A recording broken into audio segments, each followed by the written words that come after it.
낯서네요. 할렐루야. 네, 1년 만에 뵙습니다. 작년 4월 달에 제가 이 자리에 서서 말씀을 전했는데요, 굉장히 낯섭니다. 어색하기 짝이 없습니다. 여러분들 혹시 다들 카카오톡 하시나요? 카카오톡 안 하시는 분 거의 안 계시는 것 같아요, 그죠? 카카오톡 보면은 뭐 안 계신 분도 있는데 프로필 사진이나 배경화면 사진을 올리시는 분들이 많이 계십니다. 어떤 사진을 올리시나요? 아무 사진이나 막 올리시나요? 아니죠. 이렇게 사진을 찍고 나서 보고 좀 내가 봐도 내가 좀 잘 나온 사진 그런 사진을 고르고 골라가지고 올리지 않습니까? 이거는 다른 사람한테 좀 보여줘도 되겠다, 이거 부끄럽지 않겠다, 자랑스러운 사진 이런 것들을 올립니다. 최대한 잘 나온 사진을 올립니다. 안 하시는 분들도 많겠지만 페이스북이나 인스타 같은 소셜 서비스 같은 곳에도 사람들이 올리는 사진들을 보잖아요. 그러면은 뭐 자랑할 만한 것들을 올립니다. 일단 좋은 옷, 또 좋은 시계, 시계 많이 올리더라 그래. 애들이 잘하네. 뭐 안 보시는 분들은 모르시겠죠. 좋은 시계, 좋은 집, 좋은 차, 또 어떤 분들은 바디 프로필 찍어가지고 좋은 몸, 그 다음에 자신의 좋은 경력이라든지 자랑할 만한 것, 자신이 자랑하고 싶은 것들을 자연스럽게 소셜 미디어라든지 이런 것을 통해서 드러내고 싶어 합니다. 그런데 반대로 이런 것들은 어떻습니까? 내가 실패한 이야기, 다른 사람한테 밝히기 어려운 나의 부족한 모습, 정말 내가 철저히 무너졌던 순간, 이런 이야기들은 쉽게 꺼내기 어려운 이야기입니다. 될 수 있으면 감추고 싶죠. 말하고 싶지 않습니다. 세상은 세상의 스포트라이트가 강하게 비치는 곳은 주로 이제 잘나 보이는 것, 멋있어 보이는 것들에게만 비춰집니다. 그러다 보니까 우리 역시 사람들에게 나의 강하고 잘나고 멋져 보이는 모습들만 자랑할 때가 많습니다. 저도 그렇고요. 그런데 오늘 본문에서 바울은 우리의 상식을 완전히 뒤엎는 말을 합니다. 내가 부득불 자랑할진대 나의 약한 것을 자랑한다. 이 말은 정말 이상한 말입니다. 바울은 자랑할 것이 없는 사람이 아니었거든요. 그는 최고의 교육을 받은 사람이었습니다. 당시에 유대인의 최고 지도자 가말리엘 문화생이었고, 유대인 중에 유대인이었고, 베냐민 지파였습니다. 태어날 때부터 로마 시민권을 가진 사람이었습니다. 당시 가장 높은 도덕성을 요구하는 바리새파의 엄격한 율법 가운데서도 율법이 흠이 없다고 자랑할 정도로 대단히 존경받는 바리새인이었습니다. 지금으로 말하면 학벌 좋고 집안 좋고 스펙도 완벽한 사람이었습니다. 그런데 그가 말합니다. 나는 그걸 자랑하는 게 아니다. 나는 오히려 나의 약함을 자랑한다. 왜 그럴까요? 왜 자신이 자랑할 것이 그렇게 많은데 그것을 자랑하지 않고 오히려 자신의 약함을 자랑할까요? 왜 그렇습니까? 성경책이 있으신 분들은 고린도 후서 12장 9절 한번 펴보시겠습니까?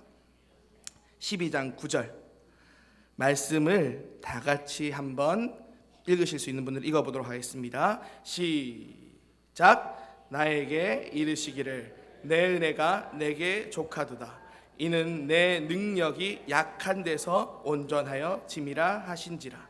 그러므로 도리어 크게 기뻐함으로 나의 여러 연약한 것들에 대하여 자랑하리니 이는 그리스도의 능력이 내게 머물게 하려 함이라. 아멘.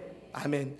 바울에게는요, 육체의 가시, 사탄의 사자라고 불릴 만큼 괴롭고 지속적인 고통이 있었습니다. 그것이 구체적으로 어떤 것이었는지는 성경에 정확히 알려져 있지는 않습니다. 그러나 어떤 이들은 안질, 또 어떤 이들은 간질성 증상, 지금으로 말하면 뇌전증이었다고 추측하기도 합니다. 다만 한 가지 확실한 건요, 예수 그리스도를 만나서 복음 전파에 목숨을 걸고 하루 종일 복음 전하러 돌아다니고 돌로 맞고 죽었다 깨어나는 바울에게도 이 고통은 초연할 수 없는 쉽지 않은 고통이었다는 것입니다. 그렇기에 이것이 떠나가기를 하나님께 3번이나 간구했다고 합니다. 이건 단순히 하나님 떠나가게 해주세요 이렇게 3번 말했다는 게 아닙니다. 충분히 완전히 간절하게, 속된 말로 지금 말하면 40일 작정 기도를 경건한 유대인이 3번을 했단 말입니다. 그런데 하나님께 돌아온 답변은 무엇이었습니까? 나에게 이르시기를 내 은혜가 내게 족하도다. 이는 내 능력이, 이 내 능력은 하나님의 능력입니다. 바울의 능력이 아닙니다. 내 능력이 너의 약한 데서 온전하여짐이라 하신지라. 하나님은 바울의 기도를 들어주셨습니까? 들어주시지 않으셨습니까? 들어주셨어요. 어떻게 두셨습니까? 하나님께서는 그의 가시를 그대로 두셨지만 그가 하나님의 뜻을 깨달음으로 그 가시가 자신의 자랑이 되도록 만들어 주셨습니다. 내 은혜가 내게 족하다. 하나님의 은혜가 바울에게 족하다. 내 능력이 약한 데서 내게 온전하여진다. 나의 능력, 하나님의 능력이 바울 너의 약한 데서 완전하여진다는 말씀입니다. 네가 강할 때가 아니라 네가 약할 때 내가 드러나게 되는 것이다. 우리는 보통 이렇게 생각합니다. 내가 좀 사정이 형편이 나아지면 하나님께 영광 돌리겠습니다. 지금 내 모습이 별로지만 내가 좀 세상에서도 어깨도 좀 펴고 잘난 모습이 되면 그때 가면 하나님께 영광을 올려드리겠습니다. 근데 하나님은요 반대로 말씀하시는 거예요. 네가 약할 때 분명히, 네가 약할 때 그때 비로소 내가 너에게 임한다. 사람이 강하다고 느낄 때는요, 자신감 있을 때는요 자기 힘으로 뭔가를 다 하려고 합니다. 하지만 사람이 경험해 보신 분들은 알 겁니다. 정말 아무것도 하나 붙들 것 없이 무너져 내릴 때 그때 하나님을 붙들게 되고요, 하나님의 능력을 경험하게 됩니다. 그래서 약함은 끝이 아닙니다. 오히려 우리에게는 시작입니다. 약함은 하나님의 은혜가 임하는 자리, 하나님이 일하시기 시작하는 자리입니다. 그래서 바울은 자신의 약함을 부끄러워하지 않았습니다. 왜냐하면 자신의 그 약함 가운데 하나님의 능력, 그리스도의 능력이 머물렀기 때문입니다. 제가 여기서 중요한 질문 하나 드리고 싶습니다. 지금 한번 가슴 손을 이렇게 얹어보시고 나는 뭘 자랑, 감사합니다. 이렇게 전 몰랐는데 사천교회 성도님들이 이렇게 말씀을 잘 들으시네요. 가슴 얹어보시고 나는 도대체 뭘 자랑하고 있나 한번 고민해 보시기 바랍니다. 사람들에게 보여주고 싶은 것은 무엇인가?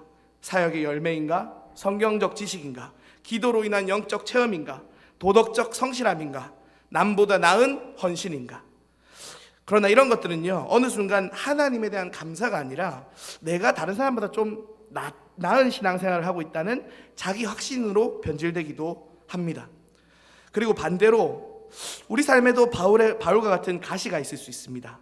그것은 육체의 질병, 반복되는 관계에서 오는 상처, 사역적인 한계, 자녀의 문제, 경제적인 압박, 감정적인 취약성, 지워지지 않는 과거, 어쨌든 간에 우리 삶에서 좀 뽑혀서 다른 곳으로 사라졌으면 하는 나를 힘겹게 하는 고통, 제거되지 않는 이 약함이 결국 하나님께서 일하시기 시작하는 시작 지점이 되는 것입니다. 고통을 미화하라는 말씀이 아닙니다. 약함을 부정하라는 말씀이 아닙니다.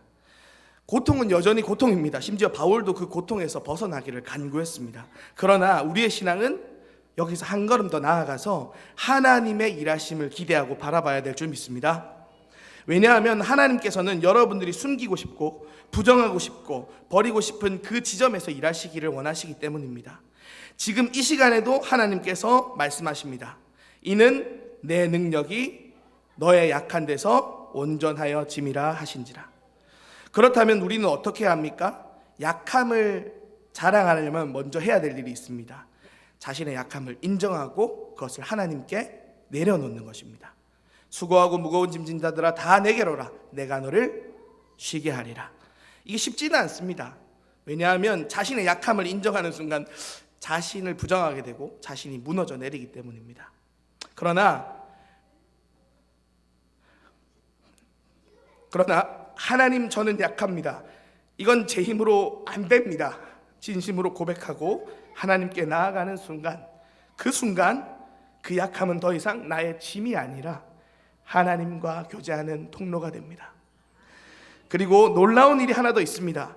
내 약함을 인정한 사람은요, 다른 사람을 다르게 보기 시작합니다. 예전에는 야, 저 사람 왜 저거밖에 못하지? 야, 왜 저렇게 모자라노? 이렇게 생각했던 것이 이렇게 나에게도 이런 모습이 있지. 하나님, 저 사람도 저 약함을 붙들어 주세요.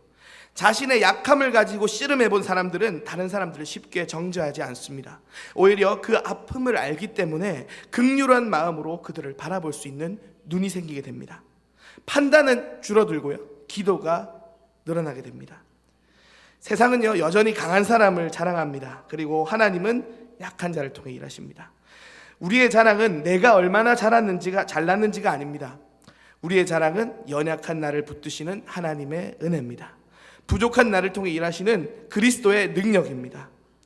그런데 오늘 이 말씀이 더 실제로 와닿는 이유가 지금 제 앞에 있습니다. 우리 특수교육부에는요, 16명의 발달장애인 아동들이 있습니다. 모든 사람은 다 저마다 부족함과 연약함을 가지고 있죠. 그런데 이 아이들은요, 장애라고 하는 더 확실하고 더 눈에 보이는 연약함을 가지고 있습니다. 세상 사람들은 이들을 무조건적인 도움이 필요한 자들로, 아이들로만 볼 수 있습니다.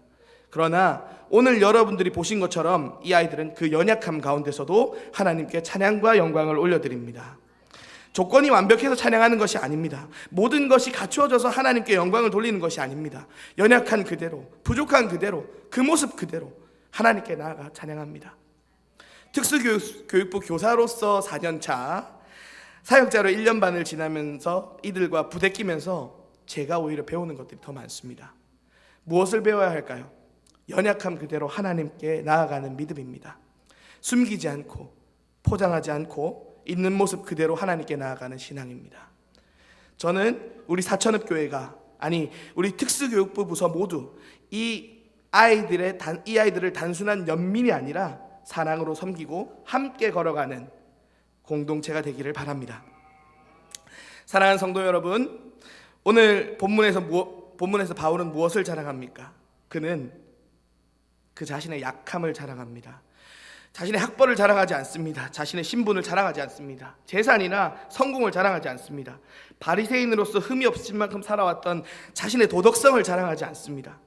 그는 오직 자신의 연약함을 자랑했습니다. 왜입니까? 그 약함 가운데서 하나님의 능력이 나타나기 때문입니다. 하나님의 은혜가 우리 약함 가운데 머물기 때문입니다. 성도는 거룩한 백성, 하나님께 구별된 백성이라는 의미입니다. 성도의 옷을 입은 오늘날의 우리는 무엇을 자랑하고 살아가고 있습니까? 좋은 것을 먹고 좋은 집에 살고 좋은 차를 타고 좋은 옷을 입고 세상에서 잘 살아가는 것만을 자랑하고 있지는 않습니까? 오늘 바울은 다르게 얘기합니다. 그는 주를 위하여 받은 고난을 자랑하고 자신의 약함을 자랑합니다. 우리는 그리스도인입니다. 세상 사람들과는 달라야 됩니다. 거룩하게 구별된 성도라면 우리의 자랑도 달라야 될 줄 믿습니다. 이 시간 우리 사천읍교회가 세상이 보여줄 수 없는 하나님의 은혜, 차별된 은혜, 구별된 은혜를 드러내는 공동체가 되기를 소망합니다. 그 은혜가 여러분들 가운데 임하시기를, 우리 공동체 가운데 충만하기를 우리 주 예수 그리스도의 이름으로 간절히 기도하겠습니다. 아멘. 제가 기도하겠습니다. 아버지 하나님, 참으로 감사드립니다. 하나님, 오늘날 우리의 자랑이 무엇인지 고민하고 기도합니다. 하나님, 바울은 자신의 자랑할 것이 많았지만 자신의 잘난 것을 자랑한 것이 아니라 하나님의 능력이 임하는 자신의 연약함을 자랑하였습니다. 그 연약함을 통해서 하나님의 일하시는 것을 모두 경험하는 우리 모든 사천읍교회 성도들 될 수 있도록 성령께서 역사하여 주시옵소서. 함께 하신 하나님 감사드립니다. 우리 주 예수 그리스도 이름으로 기도드렸습니다. 아멘.